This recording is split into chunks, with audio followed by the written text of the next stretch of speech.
Bonjour les amis, joyeux solstice d'hiver 2024. 2024 a été une année chargée en événements. J'espère que 2025 sera une meilleure année pour tout le monde. Je vais dans cette vidéo faire un petit récap de ce qui s'est passé, des événements, avec toujours une notion histoire, philosophie et politique, car tout est politique dans la vie. Je ne vais pas suivre un plan extrêmement défini. Je vais parler de ce qu'il me semble, des événements qu'il me semblent importants qui ont eu lieu cette année. Alors d'abord, nous sommes dans une période de solstice, de changement. Hier, c'était le 21 décembre, le jour le plus court de l'année dans l'hémisphère nord.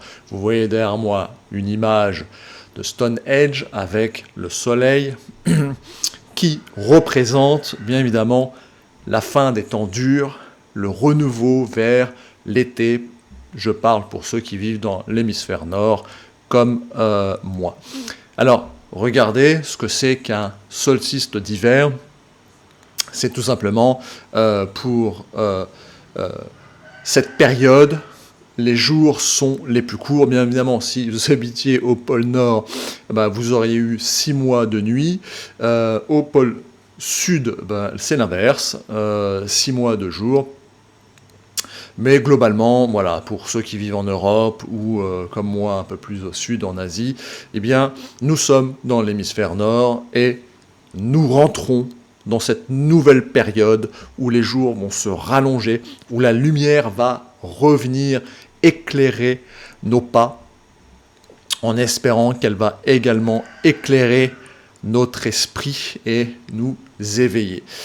Cette période, bien avant le christianisme, qui pour eux, pour les chrétiens, c'est Noël, c'est-à-dire la naissance de Jésus-Christ, le Sauveur, mais avant le christianisme, nous avions également des religions, nous avions également des idées. Il y avait une vie avant Jésus. Derrière moi, c'est en Turquie, donc ça c'est Karamtepe, un des sites qui fait partie de cet ensemble avec Göbekli Tepe, et ce sont des sites archéologiques tout à fait majeurs. Et là, on sait également qu'il y avait cette appréhension du solstice d'hiver, avec, vous voyez, un visage éclairé par la lumière qui passe en ce 21 décembre, le jour le plus court de l'année.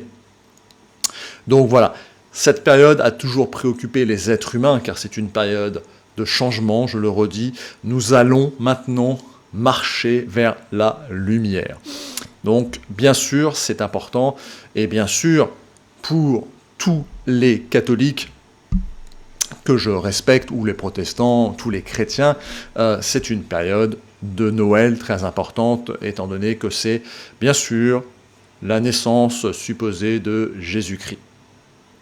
Alors, je vais rentrer maintenant dans la partie historique, et nous allons aborder ensemble quelque chose qui va, dans cette partie historique, je vais aborder ensemble un épisode qui a eu lieu au début de l'ère chrétienne, en cette période de Noël, ça tombe bien, c'est vraiment le moment d'en parler. Un épisode qui a eu lieu avec une femme tout à fait remarquable qui s'appelle Hypatie. Alors, Hypatie, c'est cette femme que vous voyez derrière moi, et un peu plus à votre gauche, vous avez l'évêque qui a ordonné plus ou moins sa mort. Alors, qui est Hépatite d'Alexandrie? Elle est née en 360, elle est morte en 415 de notre ère. C'est une figure de l'Antiquité, c'est une philosophe, une mathématicienne, une chercheuse païenne. Au début de l'ère chrétienne, les païens étaient un peu fanatisés. On va faire le lien après avec ce qui se passe en Syrie. Les chrétiens étaient quelque peu fanatisés, c'est-à-dire qu'ils avaient tendance à rejeter en bloc toute cette science païenne, cette culture païenne, Et l'histoire de cette pauvre femme est assez tragique car elle a été lynchée par un groupe d'hommes chrétiens fanatisés qui l'ont tout simplement assassinée. Alors qu'elle acceptait les chrétiens. Elle était ouverte et c'était surtout une très grande intellectuelle, mathématicienne, philosophe, etc., de l'école néoplatonicienne. Alors, les chrétiens n'aimaient pas les néoplatoniciens, car ils représentaient, si vous voulez, une contre-vérité à leur dogme, à leur jeune dogme, dans lequel eux détiennent la vérité, comme aujourd'hui certaines autres religions détiennent la vérité. C'est toujours dangereux de détenir une vérité au détriment des autres, bien sûr. Alors voilà, dans cette période de Noël, je voulais rappeler quand même que les chrétiens qui ont tendance, notamment les catholiques, que j'aime beaucoup, hein, j'ai aucun, mais ont tendance à se réclamer toujours du bon côté, etc. Non, les chrétiens ont assassiné Hypatie d'une manière extrêmement brutale, dans un lynchage dans la rue, parce qu'elle était païenne. L'évêque qui aurait ordonné cette exécution, ou tout du moins laissé faire, a été canonisé, c'est devenu un saint. Voilà. Hein, pour recadrer un peu les choses, il y a tout n'est pas blanc, tout n'est pas noir, la vie est grise, les êtres humains sont complexes, nous sommes complexes, nous sommes des animaux certes évolués, mais qui restons des animaux et avec cet instinct, cette agressivité qui peut dégénérer en violence, qui est un phénomène unique à l'être humain. La violence, c'est le viol d'autrui, c'est de l'accaparation de son âme, de sa volonté, de son corps, de sa soumission, contre-échange, contre la vie, contre de l'argent, ce que vous voulez. Voilà un peu cette histoire. Donc, maintenant que j'ai un peu parlé de ce passage un petit peu historique, je vais rentrer surtout dans la partie philosophique qui va être beaucoup plus importante que d'habitude, parce que j'ai mélangé dedans plusieurs choses. Alors, la partie philosophique, nous allons tout de suite parler de ce qui se passe en Israël et la guerre que mène Israël pour sa survie. Oui, Israël mène une guerre pour sa survie en génocidant ses voisins, les Palestiniens, un petit peu le Liban, et aujourd'hui avec ce qui se passe en Syrie. Les Israéliens sont un peuple européen, enfin ce sont des Européens plutôt, pardon, de confession juive qui ont commencé à coloniser la Palestine, parce qu'il faut dire ce qui est, et ont créé un État qui s'appelle qui s'appelle Israël, au détriment de la Palestine, bien sûr. Alors, je ne défends ni l'un ni l'autre, tout ce que je vais vous dire ici, c'est qu'il y a une guerre à mort, puisque c'est une guerre de survie. Alors, ce n'est pas une guerre encore mondiale, mais ça pourrait le devenir. Alors, c'est compliqué, parce qu'en fait, en tant que souverainiste nationaliste, je comprends tout à fait qu'Israël veut survivre en tant qu'État et en tant que peuple, mais de là à massacrer et à vouloir éradiquer les Palestiniens, c'est peut-être pas la meilleure des solutions.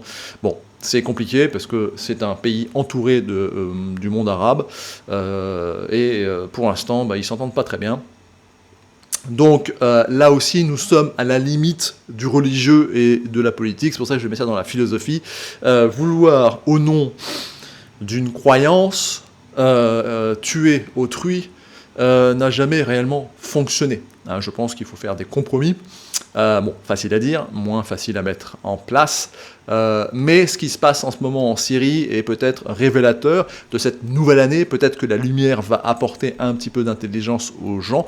Nous rentrons bientôt dans 2025. Nous quittons ce jour le plus court, le jour sombre, pour aller vers la lumière, donc en espérant que des compromis soient trouvés dans cette région qui mérite la paix. Mais c'est pas simple. Alors maintenant, bien sûr, la Syrie, Bachar al-Assad que vous voyez ici avec son grand ami Poutine, enfin ils étaient amis, je pense qu'ils le sont toujours, peut-être un peu moins maintenant, mais donc la Syrie de Bachar al-Assad est tombée. Ce dictateur, mal aimé, bien aimé, je ne sais pas trop, je ne suis jamais allé en Syrie. En tout cas, il y avait un régime qui a tenu quelques années, Et c'est pareil, ici c'est extrêmement controversé. Certains vont soutenir que Bachar était un type pas si mal et que l'État, entre guillemets, enfin, ou les rebelles islamistes, anciens Al-Qaïda, tout un fourre-tout, avec les Turcs qui en profitent pour prendre possession de territoires et massacrer au passage quelques Kurdes, les Israéliens qui sécurisent leurs frontières avec le Liban et la Syrie. Bon, chacun mène un petit jeu, il y a du gaz et du pétrole dans l'affaire, comme toujours, l'énergie est toujours pas très loin. Mais voilà ce qui se passe. La Russie n'est pas intervenue, elle a déjà d'autres choses à faire en Ukraine. En gros, on a laissé tomber Bachar, et Bachar s'est laissé tomber lui-même. Et là, je vais rentrer quelque peu dans... voilà, cette petite photo. Quand vous voyez des généraux avec ça de décoration, des étoiles dans tous les sens, etc., c'est jamais signe d'une démocratie. Hein. C'est plutôt le signe d'un État plutôt totalitaire. Alors, toujours est-il que... J'ai écouté Alexandre Delval sur « Je suis pas content » de notre ami Greg Talibian, qui, en tant qu'Arménien, est bien aussi placé pour être inquiet pour les Kurdes, ses lointains cousins. Toute cette région est complexe. Les Turcs ne sont pas des tendres. Hein. Les Turcs ne sont pas des tendres, ils jouent finement en géopolitique, ils tirent leurs cartes. Alors ce que je vais vous résumer ici, moi je ne suis pas un grand spécialiste de la Syrie, tout ce que je peux vous dire c'est que Alexandre Delval semble connaître un petit peu son dossier. Je rappelle qu'il a travaillé au secrétariat général de la Défense, qu'il a été accrédité secret défense, donc bon, voilà quand même, tout de même, c'est pas un monsieur qui sort du chapeau. En gros, il dit que Bachar a abusé, ce qui est certainement le cas, et qui serait parti en Russie avec 150 milliards de dollars. Bon. Donc vous voyez, un État, enfin quand vous donnez des pleins pouvoirs à une personne, nous humains avons une tendance mafieuse, c'est-à-dire une tendance à abuser, et là à rentrer dans la violence, et le viol de la population est l'abus total de son pouvoir. Et je pense que le peuple syrien en avait marre, tout simplement, hein, et qu'il fallait que ça change. Comme dans cette année, nous sommes à l'orée de 2025, nous rentrons vers la lumière, les jours vont devenir plus longs, nous avons dépassé le solstice d'hiver, alors peut-être qu'on peut souhaiter à la Syrie une meilleure année et un meilleur système de gouvernance où le peuple serait plus heureux et plus libre d'entreprendre, de créer et de apporter de la richesse à leur pays. Alors, en complément, à ce que disait Alexandre Delval, très intéressant par ailleurs, je vous invite à aller voir la vidéo, je vais vous parler d'une autre chaîne YouTube faite par Benjamin Rich, c'est le monsieur que vous voyez avec les lunettes, qui est un Anglais, donc il faut comprendre la langue de Shakespeare, et qui vient juste de rentrer en Syrie, là, hier ou avant-hier, et il a publié déjà un vlog sur son voyage en Syrie. Alors, il est d'abord rentré de manière très simple, hein, parce que la frontière est ouverte, parce que tous les réfugiés reviennent, donc c'est quand même signe d'un changement. Hein. Une fois de plus, je ne prends pas trop parti, parce que je ne connais pas extrêmement bien le dossier, mais là, ce que je peux vous dire, c'est que là, il visite ici, ce que vous voyez ici, c'est un palace hein, qui était aux mains de la famille Assad, et qui fabriquait de la drogue. Donc en fait, le gouvernement Assad vendait de la drogue, fabriquait de la drogue pour financer sa guerre, tout simplement, sa corruption, etc. Voilà ce qui se passe ce qui se passait en Syrie. Et là, le soldat que vous voyez à son côté est donc effectivement un djihadiste, entre guillemets, de la section HTS, dont on va parler après. Alors, les musulmans qui ont pris le pouvoir, un fanatisé ou un peu moins fanatisé, je ne pense pas qu'ils soient si fanatisés, ils ont un peu vieilli, comme nous tous, ils sont moins radicaux, peut-être, et en tout cas, ils vont arrêter ce trafic de drogue, cette fabrication de drogue, puisque ça ne va pas avec la religion. Hein. Dans l'islam, c'est interdit de vendre de la drogue. Alors, ce que je dois aussi dire, c'est que nous, Français, on ne va pas faire la leçon à l'ancien régime de Bachar qui fabriquait et vendait de la drogue, puisque, quelque part, je veux dire que nous-mêmes, Français en Indochine, on a vendu de la drogue. Alors vous voyez, cette carte derrière moi représente les plus gros producteurs de drogue au monde. Vous avez le triangle d'or, donc Laos, Birmanie, Vietnam. Thaïlande, Laos, Vietnam, Birmanie. Plutôt Birmanie, Thaïlande, Laos. Vous avez ensuite ce qu'on appelle le croissant d'or, Pakistan, Afghanistan, Iran, donc ça c'est plutôt de l'héroïne, du pavot, mais il y a aussi du pavot dans le triangle d'or. Et ensuite vous avez bien sûr la Colombie et le Mexique qui sont des plaques tournantes de la drogue. Voilà, ça c'est les plus gros centres de production, mais il y a aussi tout ce qui est drogue de synthèse, donc comme on a vu en Syrie, de la meth, etc. Donc ça c'est un peu partout où il y a des mafias.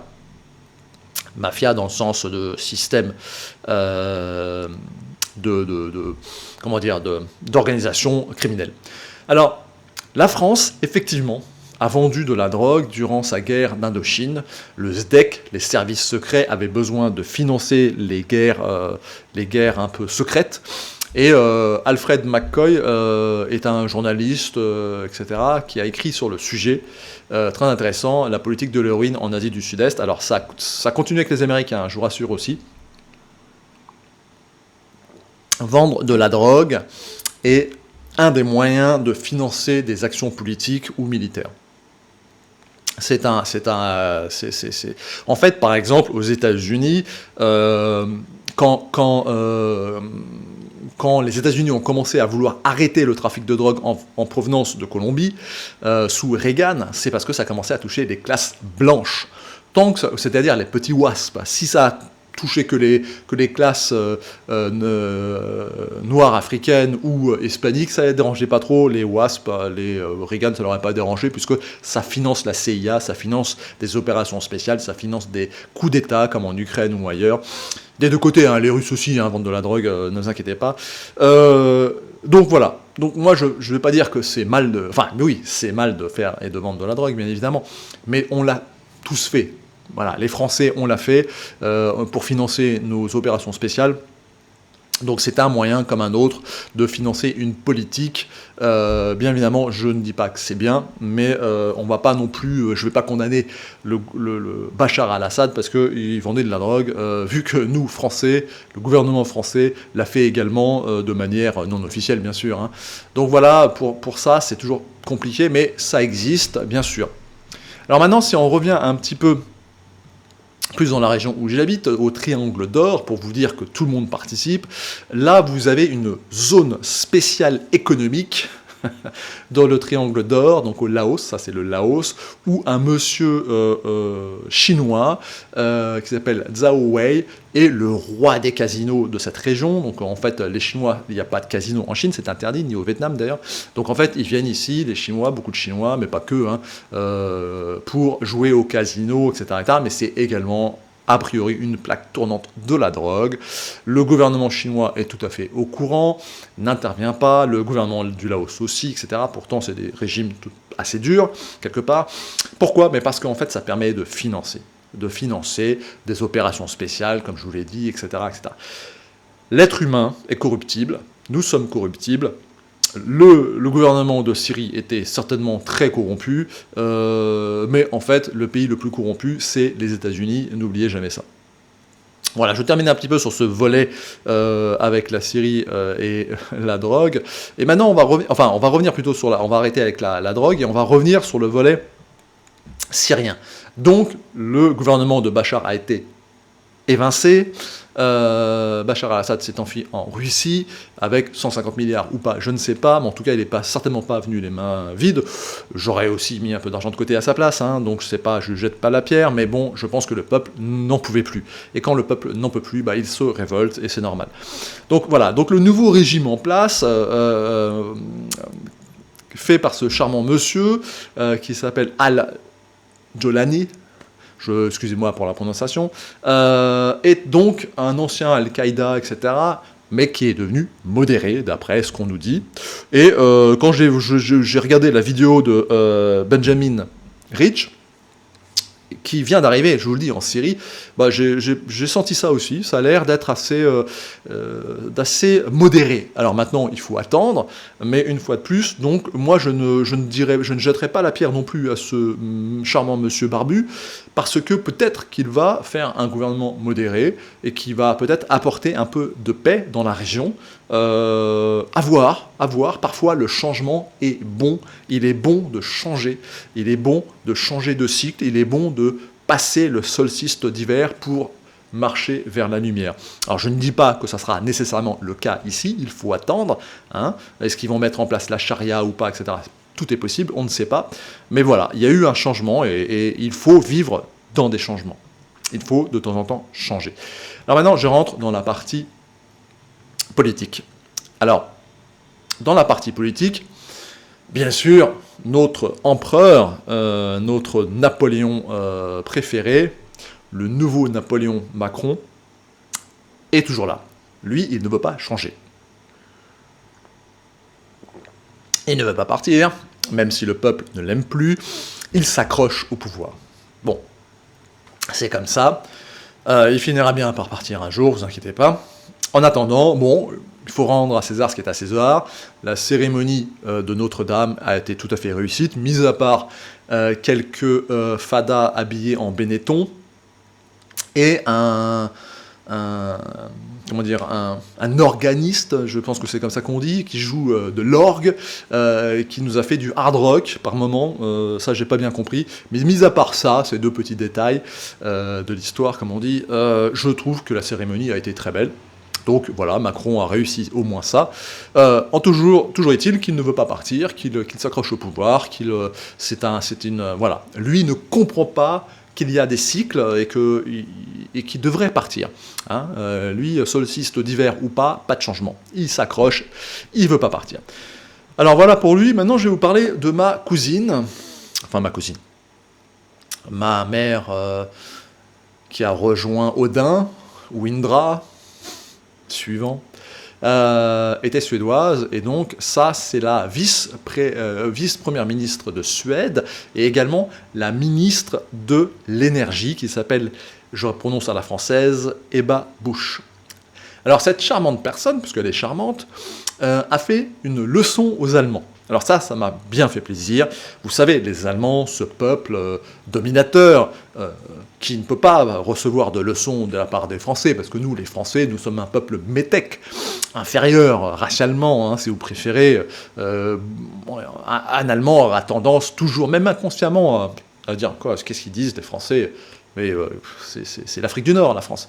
Par contre, quand un Suédois fait la leçon à un Allemand, là, l'Allemand, il est tchoum aux ordres. Pourquoi ?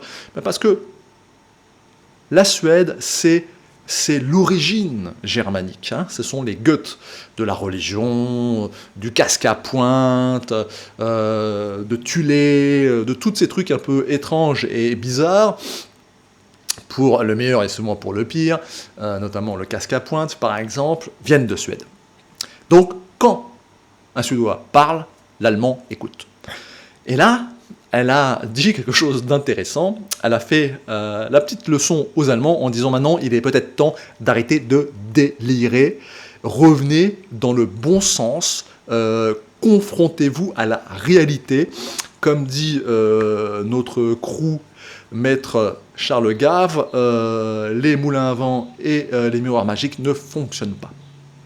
Alors elle a dit ça de manière un peu plus policée, en disant que parfois ça ne fonctionne pas, donc il faut une énergie nucléaire ou fossile, ce que vous voulez, que la Suède fournit à l'Allemagne, mais à cause du dérèglement énergétique en Allemagne, le prix de l'énergie a explosé, comme vous le savez, ça touche aussi la France d'ailleurs. Pour moi, il faudrait tout simplement sortir de l'Union européenne, c'est pas compliqué, mais elle veut pas en sortir parce qu'elle est assez otaniaise et européenne. Donc, mais voilà, ça fait plaisir que de voir les Allemands se faire un petit peu faire la leçon par cette personne qu'il faut suivre, parce que c'est une femme assez brillante. En France, on a Sarah Knafo aussi qui est pas mal, je dois l'avouer, et je pense qu'elle devrait prendre la première place, et Éric Zemmour devrait lui laisser et ne plus lui faire d'ombre. Voilà, Éric Zemmour n'est pas un homme politique. Elle Sarah Knafo est une femme politique, tout comme ma cousine derrière moi, en plus charmante. Mais hélas, elle est quand même toujours aux ordres d'une Allemande, même si elle leur a fait la leçon. Gertrude von der Leyen est toujours la présidente mal aimée de l'Europe, notre commandeur en chef, notre Führer, notre guide suprême, notre Duce. C'est le soviet suprême, que voulez-vous? Donc voilà, nous sommes aux ordres de... enfin, cette année a encore vu des choses extraordinaires. Le peuple roumain a voté. Les résultats n'ont pas plu à Gertrude. Le vote est annulé. À quoi ça sert de voter? Pas à grand-chose. Hein. Nous, on l'avait constaté en 2005. Donc voilà, donc cette Europe un peu diabolique est toujours là, toujours tenace. Comme Macron, Gertrude ne veut pas partir, elle ne comprend pas les cycles de la vie, elle ne comprend pas ce que c'est qu'un solstice, elle ne comprend pas qu'il y a des mouvements et qu'il faut parfois laisser place aux autres, aux jeunes. Non, elle ne comprend pas. Alors maintenant, c'est là où je vais peut-être en choquer plus d'un, car je vais parler du changement et qu'il est nécessaire de faire des révolutions. Alors oui, c'est Robespierre, oui, ce monsieur... mal connu, mal aimé, je dirais, qui vient d'une famille de petite noblesse, qui était croyant, qui n'a jamais renié sa croyance en Dieu, alors appelez ça comme vous voulez, lui il l'appelait l'être supérieur.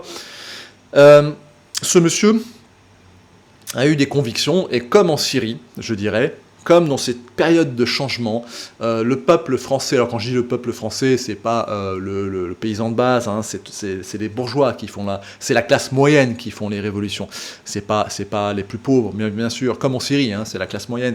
Vous savez, en Syrie, oui, j'avais écouté une autre vidéo très intéressante du frère Adrien, qui est aussi, que je suis sur les réseaux, qui avait invité un chrétien syrien, qui avait expliqué qu'il ne pouvait pas faire d'entreprise, il ne pouvait pas entreprendre en Syrie, parce que la corruption était telle que c'était pas possible. Et quand un pays ne permet pas à ses citoyens d'entreprendre, c'est-à-dire de créer de la richesse, eh bien, ce pays va dans le mur, et c'est ce qui s'est passé en Syrie. Alors Robespierre était à peu près dans la même situation en France, avec un fin de règne de Louis XVI, qui n'était pas le plus mauvais, mais enfin bon, la France était en faillite.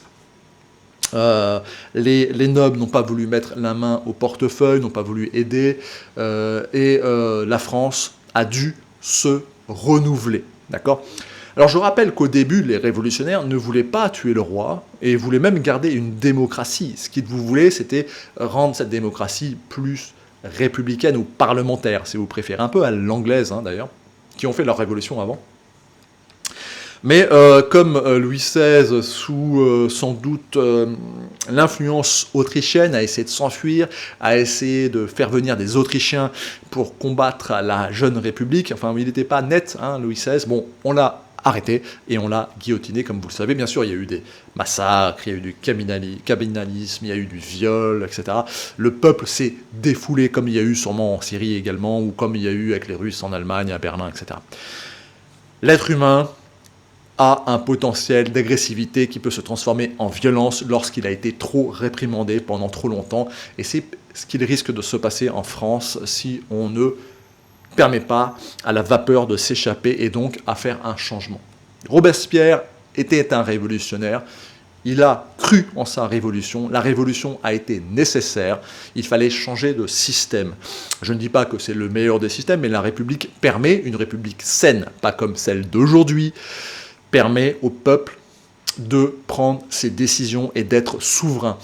Quand Robespierre a lancé la terreur, c'est parce que la République était en danger. L'unité indivisible de la République, liberté, égalité, fraternité ou la mort. Cette jeune République qui, issue de cette révolution, a été confrontée à énormément de problèmes. Elle était entourée de royaumes qui voulaient sa mort.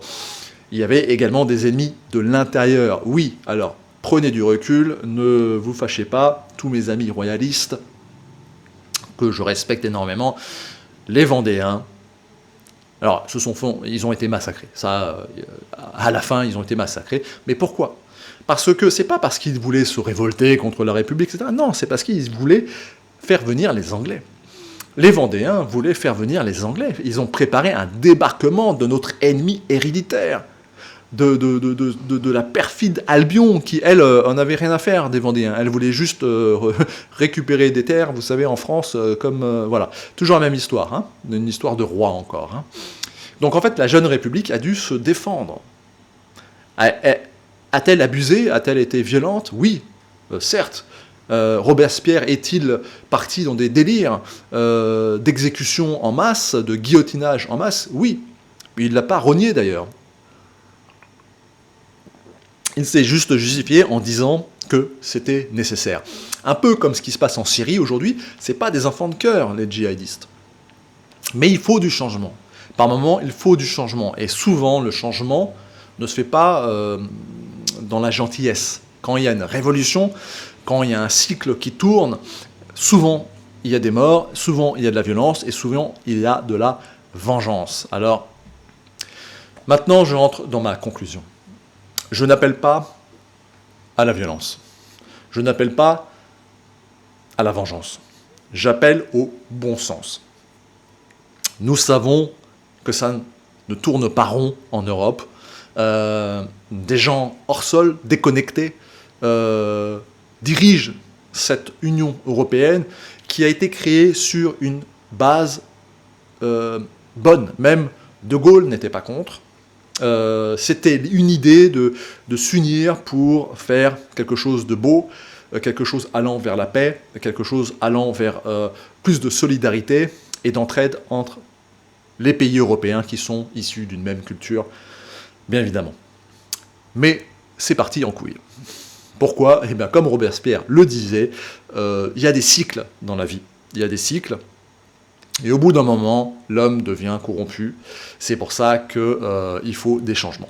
Alors, moi j'appelle tout simplement, si c'est encore possible, sinon il faut aller voir la vidéo avec Serge Ayoub sur son manifeste, comment prendre le pouvoir. Elle sera en lien de descriptif. Mais avant de faire la grève générale, et avant d'aller dans le dur, il faudra peut-être le faire, hein.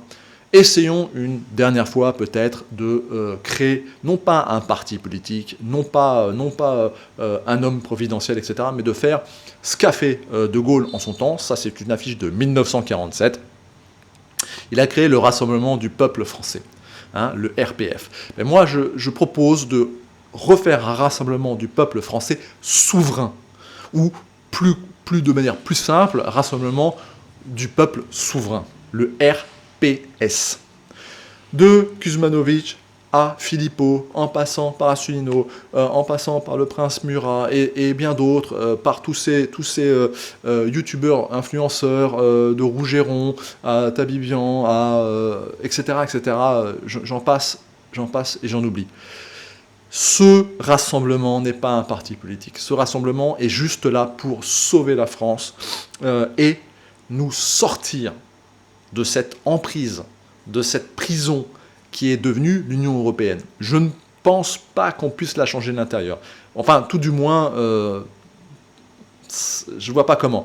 Parce que tant qu'on prête allégeance à Gertrude von der Leyen, on prête allégeance aux Américains. Alors que les Américains font leur politique, ils défendent leurs droits, leurs intérêts, je les comprends.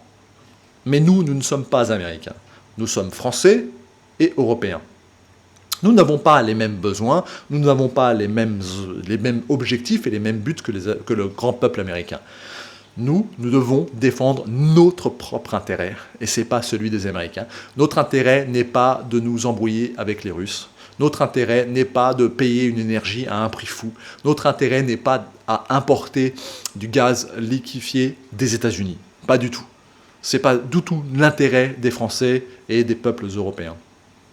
Alors il faut nous libérer, il faut, dans ce nouveau cycle, marchons vers la lumière. Nous avons passé le solstice d'hiver, il faut sortir de cet hiver, de ce long hiver dans lequel on nous a manipulés, et marcher vers la lumière, marcher vers le solstice d'été. Et pour ça, il faut créer ce rassemblement du peuple souverain. Il faut se réapproprier la souveraineté, la direction de notre pays et de l'Europe. S'il faut sortir de l'Union européenne et de l'euro, eh bien, il faudra le faire. Y aura-t-il une petite perte pour nos économies? Certainement, de 20 à 30%, on pense. Mais ce n'est que temporaire, puisqu'on pourra ensuite le récupérer. Ce n'est qu'une étape à passer, un cycle à passer. Il faut sortir de cet hiver totalitaire. Les États-Unis ont trop de pouvoir dans cette Europe. Et je le redis, c'est pas de la méchanceté, mais même Trump, ça sera exactement la même chose, ils défendent leurs intérêts. Je serai américain, je ferai exactement la même chose. En l'occurrence, je ne suis pas américain, donc soyons intelligents, retournons vers le bon sens. Et le bon sens, c'est défendre nos intérêts. Pourquoi? Tout simplement pour pouvoir apporter du bonheur et de la sérénité au peuple français, pour pas qu'il devienne un nouveau Robespierre, parce que sinon, ça va partir en violence, cette histoire. Si on n'en s'en sort pas politiquement rapidement, ça partira en violence, ça partira vers une sorte de nouvelle révolution, un nouveau Robespierre arrivera, et encore, je reste gentil, ça peut être pire que ça, donc pour ne pas tomber dans ce travers, pour ne pas ressortir les guillotines et commencer à massacrer gentiment tous les ennemis de la République française, on peut prendre les devants et nous réunir dans un rassemblement apolitique, ni droite ni gauche, simplement le rassemblement du peuple souverain pour redonner de l'espoir, du pouvoir d'achat, de l'économie, laisser les entrepreneurs entreprendre, mais dans une solidarité unie comme celle que De Gaulle a voulu faire, avec la participation et plein d'autres choses, pour que le peuple français redevienne maître de son destin. Joyeux solstice d'hiver 2024, à bon entendeur, salut.